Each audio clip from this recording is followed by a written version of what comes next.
A once under the radar marquee matchup for week 1. Will Texas be ready? Welcome to the voice of college football, Hook 'em Horns.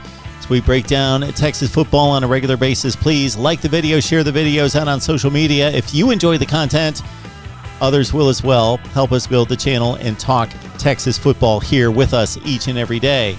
September 4th in Austin, Louisiana comes to town. Not a big deal when the contracts were signed, but such a big deal as it is right now. Louisiana, of course, coming off a season which they finished top 10, top 15 in the nation. Had that big win against Iowa State early in the year by 17 points.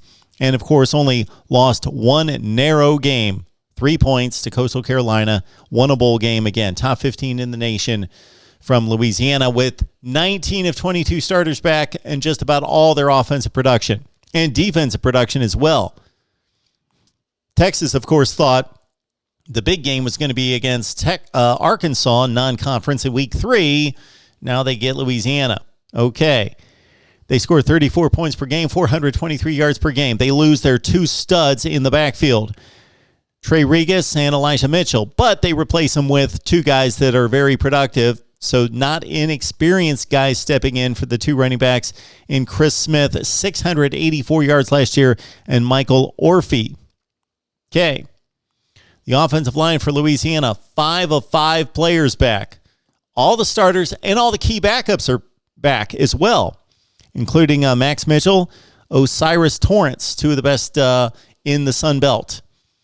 Louisiana was 5th in the nation in least tackles for loss against their offense. They stay ahead of the chains. And also credit quarterback Levi Lewis. Could be more accurate. Not the most accurate quarterback in the world, but 3rd in the Sun Belt in total offense. Lance LeGrande's the backup. He's not going to compete for the starting job, but I just thought I'd throw it in here. LeGrande transferred from Maryland. Of course, Maryland had that Texas kryptonite for 2 consecutive years. At wide receiver, you've got 3 experienced players back in Kyron Lacey with 28 catches, Peter LePlanc with 23, and Jalen Williams with 20 catches. So there's the Louisiana offense. It's going to be run heavy, but they can throw it and throw it well. The defense was mighty opportunistic. Now, Sam Ehlinger, despite his limitations as a quarterback, was obviously ultra competitive, a great leader, and he took care of the football. Texas, number 1 in the Big 12 and top 3 in the nation in taking care of the football. Now you've got an inexperienced quarterback, whether that's going to be Casey Thompson or that's going to be Hudson Card. Inexperienced offense, quarterback running a new offense against the defense that was one of the best in taking the ball away last year. Number 1 in the nation in takeaways. 16 interceptions. Their top 2 tacklers at linebacker are back in Lorenzo McCaskill and in also Farad Gardner with 83 and 74 tackles. Tons of experience on this team. Zion Hill, 4 sacks up front. He's back. Big D tackle, 6'5", 335. Talon Humphrey and Breland Tiahan with 4 interceptions from the safety spot. He's back.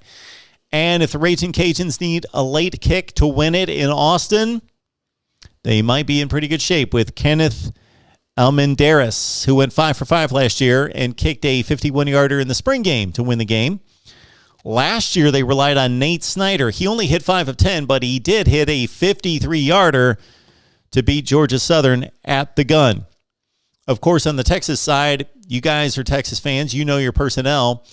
But is it going to be Casey Thompson or Hudson Card? Hudson Card, the more athletic of the two, the just premier freakish athlete. But we saw Casey Thompson most notably against Colorado in the Alamo Bowl. And I got to say, I thought, I've heard about this guy, and now he's making tight window, brilliant NFL kind of throws multiple times. It was a sight to see. I know it was only 10 pass attempts, but it was pretty incredible. Bijan Robinson, already one of the best backs in the nation after only playing like 8 or 9 games. 8.2 yards per carry, the best in Texas history going way, way back. Broke a 50-some-year-old record. Now, with all this Texas talent on offense, I know they're inexperienced at quarterback, but Sark comes in. He says that this roster has enough talent to win a championship. He's on record of saying that. And the way he can scheme an offense, these wide receivers love Sark. Got Xavier Worthy coming in. The decommit from Michigan has signed, of course. And Troy O'Meyer, who was hurt with the ACL, but was lights out, so impressive, and was primed for a huge year in 2020. Hopefully he's back ready to go to complement Joshua Moore, one of the best in the Big 12. 4 offensive linemen back. Unfortunately, the best one is gone, Samuel Cosme, to the NFL draft.